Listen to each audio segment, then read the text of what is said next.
Hi friends, అందరూ ఎలా ఉన్నారు?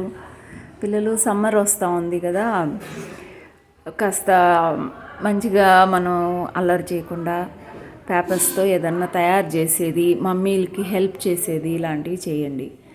అందుకే ఈ వీడియోలో మీకు పేపర్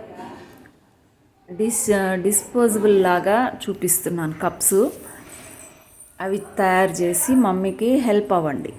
ఎందుకంటే అస్తమాను ఏదో ఒకటి తెచ్చుకుంటాము సమ్మర్ హాలిడేస్లో, తెచ్చుకొని కప్పుల్లో వేసుకోవడం, కడుక్కోవడం ఇవన్నీ లేకుండా ఇవైతే యూజ్ అండ్ త్రో, యూజ్ చేసుకున్నామా పడేసామా అన్నట్లు ఉంటుంది. హాయ్ ఫ్రెండ్స్, ట్రై చేసి చూడండి. పిల్లలు అందరూ ఎగ్జామ్స్ బాగా రాశారు కదా, సమ్మర్ హాలిడేస్లో ఇట్లాంటివి ఏదన్నా యాక్టివిటీస్ చేసుకోండి, మంచిగా చదువుకోండి. ఓకేనా? చూసేయండి వీడియో.